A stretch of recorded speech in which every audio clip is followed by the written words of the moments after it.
We're not separate from the world we live in. We are part of nature. So we are intimately connected with agriculture, and we should reflect that in our understanding of the systems and the principles behind the farming systems that feed us. We don't know the story behind our food, which is the most shocking thing. Since the 1950s, which I can remember because I was a boy in the 1950s, we've really transformed our agriculture and made it into a system of food production which is actually damaging public health. And what a topsy-turvy world we live in, where we strip all the nutrients out of our food and all the goodness, and we contaminate it with pesticides, and then we have to create chemicals to pretend it's okay when it isn't. These conversations, because I'm very hopeful, I don't think it's a pessimistic conversation, I'm very hopeful that the tide is turning, because so many millions of people are starting to ask awkward questions about the story behind their food. What matters is if politicians start to feel the heat of informed public opinion. My name is Patrick Holden. I am speaking to you from our farm in West Wales, which is about 10 miles in from the coast and near to the town of Lampeter. It's about 300 acres, and we milk a herd of Ayrshire cows, around 90 of them, and we turn all their milk into cheese on the farm. And we have been here about 50 years, just slightly more.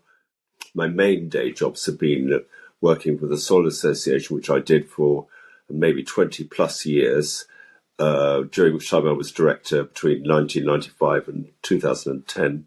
But after 2010, I set up a new organisation, the Sustainable Food Trust. Our mission is to accelerate the transition towards more sustainable food systems, working internationally and nationally and locally. And here we are.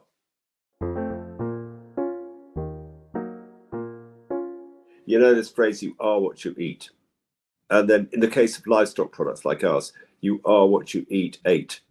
If you eat cheese, and the milk that made that cheese, and this will be the case if you buy cheese at the supermarket today, comes from a cow that never got outside, that was fed genetically modified soy and a load of nitrogen fertilized grass and a lot of other stuff.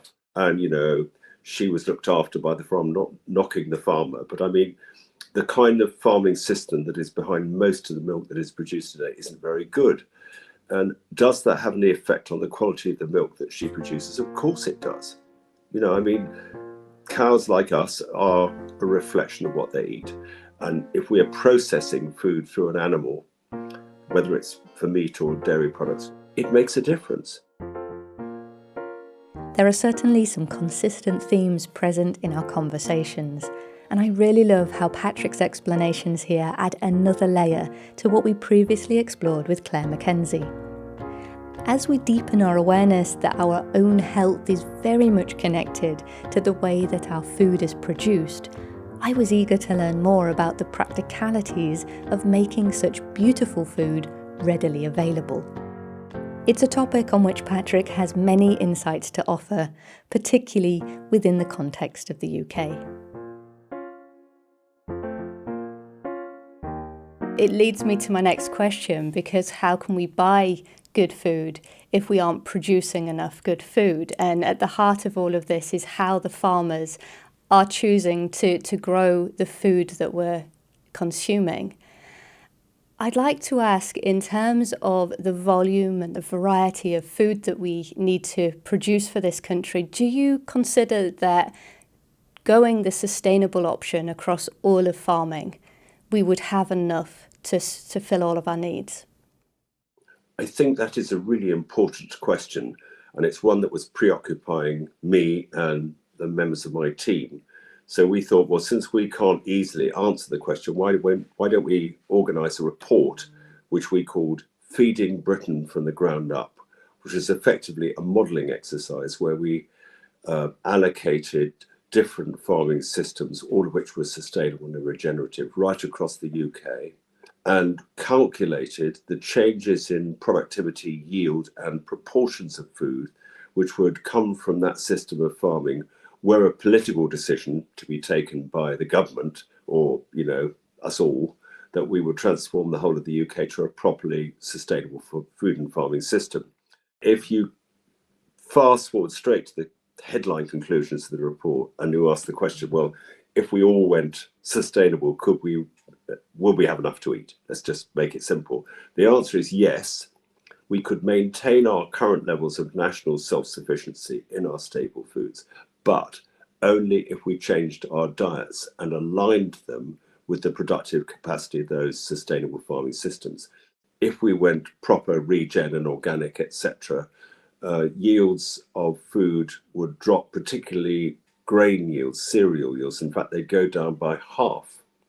But since half the grain we currently produce is fed to intensive livestock, that would be okay as long as we stopped eating intensively farmed animals. And that means a sustainable diet aligned with the productivity of the output of a sustainably farmed UK would have no more cheap industrial meat like chicken and pork and intensive dairy products from mega dairies, the cows that never get out, which I mentioned earlier. Plenty of in-season vegetables and fruits, because we can grow really good fruits, again in season in this country, whether it's top fruit, apples and stuff like that, or raspberries and strawberries. The amount of vegetables we could grow in this country is easily aligned with sustainable farming principles. Plenty of grain products, because although we'd have less grain, we'd prioritize the grain for humans. And we'd still have chicken and pork because they can eat arable byproducts and a surprising amount of grass, actually. Chicken would become an occasional treat, as it was in the 50s and 60s when I was growing up. Once a month, if you were lucky.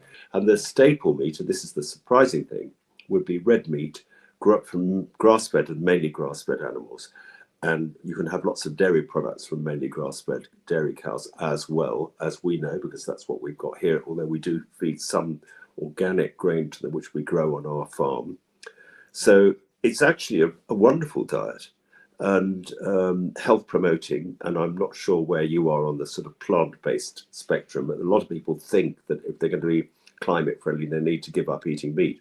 Well, that is just not true. Actually, it's slightly even the reverse of that, that you need to eat the right kind of meat, the right meat from the sustainable farming systems that will replace the ones we've got at the moment. Because that's the most usual criticism to what I'm just describing to you now. You say, well, it's all very well. I went to that system of farming, that diet, but surely if you have all those cows and sheep belching methane into the atmosphere, that's bad for climate change. And the answer is no, it's not. If we switch to what's called holistic grazing systems, the methane emission from the animals, the beef animals, the dairy cows, the sheep that would graze those pastures would be more than offset by the carbon gain from drawing down the CO2 from the atmosphere and put it back in the soils. We need to become experts in the nature and the component parts of the farming systems which need to replace the ones we've got at the moment, which I think is completely fascinating. Because after all, we are intimately connected with farming 3 times a day when we eat food. And our microbiome is in microcosm a reflection of the macrocosm of nature. So we are intimately connected with agriculture, and we should reflect that in our understanding of the systems and the principles behind the farming systems that feed us.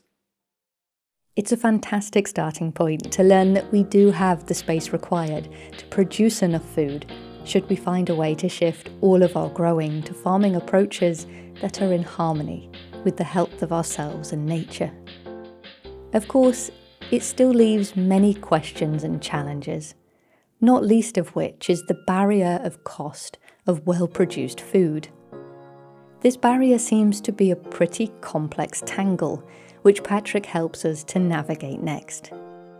And before we wrap up, you'll also hear some of the optimistic steps and paths that are in fact helping to really move things forward.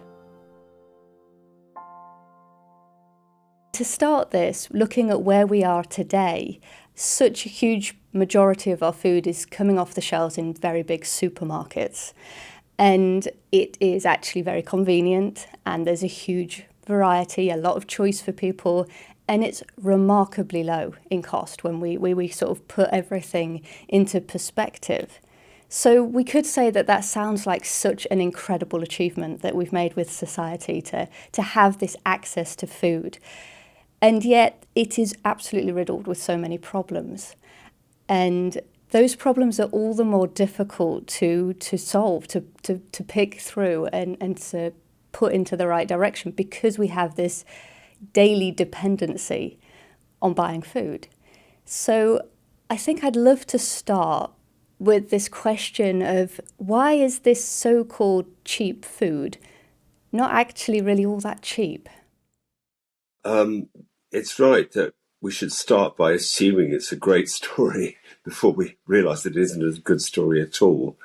And maybe at the very heart of it lies the dishonesty of food pricing, because the apparently cheap food that most of us buy in supermarkets is not really cheap at all if you price in the damage that it is causing to nature, to loss of biodiversity, to climate change, and sadly, most sadly of all, to damage to human health. One way to look at it is that if you farm, or even just if you produce food in a garden, there's the kind of balance sheet of nature which you're managing. And if you think of it in accounting terms, if you were running a business and you diminished your capital, say, the tractor got older or broke down, or the soil got less fertile in the case of the farm, you'd say, well, you can't say you make a profit if your capital goes down. But unfortunately, in agricultural accounting protocols, this impact of the farming practices on the balance sheet of nature and public health isn't included. So you have a dishonest accounting system right at the heart of food pricing. But even those inputs are dishonestly priced. So if you buy a ton of nitrogen fertilizer, that cost in no way reflects the damage to the environment of manufacturing it. The manufacturing of nitrogen fertilizer involves a lot of greenhouse gas emissions. And then when you put it on the land, there are more emissions, and it causes water pollution, which the water companies have to clean up. None of those externalities are costed into the price of a ton of fertilizers. And it's the same with pesticides. The true cost of pesticides is the destruction of nature, and indeed the destruction of public health. But that doesn't appear on the price ticket. So really, we live in a world of topsy-turvy economics. To kind of add insult to injury, the farmers that are delivering more positive benefits in their farming systems, those so-called positive externalities are not reflected in the price we pay for our food either. So you've got a double problem. And food which comes from farming systems like mine, because we've been here 50 years, we've never used any pesticides or nitrogen fertilizer or anything like that, and we've been farming in harmony with nature. We employ quite a few people, all benefits to the public and to the planet, but none of those are reflected properly in the rewards we get from the marketplace or anywhere else. So that means that farming systems like mine are not attractive to most farmers. And until and unless we address that, food which is causing damage to us and to the environment will appear cheaper than food which is actually doing good for both. Governments don't want to take action to make the polluter pay because it would put the price of food up. But even though the price of food will go up, the nutrition you get from it will nourish you with less food. You won't get obesity, diabetes, food intolerances, diseases of the immune system, cancers, and all these previously uncommon diseases, because the ingredients in the food won't cause those. So you will be healthier, will spend less on the NHS, and the food you do eat will make you feel really good. We don't know the story behind our food, which is the most shocking thing. So if you go down to a supermarket and you buy food, you can't really tell where it came from, how it was produced, even which country it came from these days. And you kind of accept that.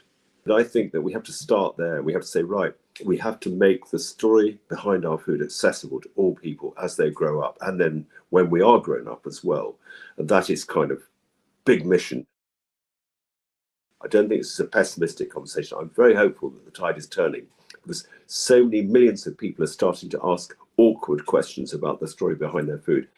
We are developing our farm as an educational platform. Imagine a network of beacon farms throughout the whole of the UK and actually the world, all of which were places where people could come and learn about the story behind their food. And those stories were made accessible by farmers who understood how to communicate with normal people, not using jargon and not blinding them with difficult words and stuff like that. That could happen, making farms inspirational places where people can visit and have a life-changing experience. One of our big projects is that we're measuring land use sustainability impacts, because back to the question, how would I recognize food that came from a truly sustainable farming system? Well, the answer is it needs to be on the label, and it isn't at the moment. If we can make the impact of all those farming systems transparent in a sustainability score you can trust, then that's the fantastic antidote to greenwash. Realize if you're a farmer who's been following a chemical route, understandably, because that's been the only way things have paid, that there is another route which you can transition to without too much pain, with a lot of other farmers going on it as well who can help you. We're only a tiny organisation really, and there's a massive need for transformation at the moment. But I see us as being part of a kind of mycelial movement for change. Everything's connected. Check out the description to find all of the links to those resources that Patrick shared. And if you made it through this far, please give us a thumbs up to support the channel. If you'd like to dig in deeper with Patrick, you can find our full-length discussion here, or pop over to this video where we further explore the significance of soil health with Claire Mackenzie. And don't forget to subscribe to keep up to date.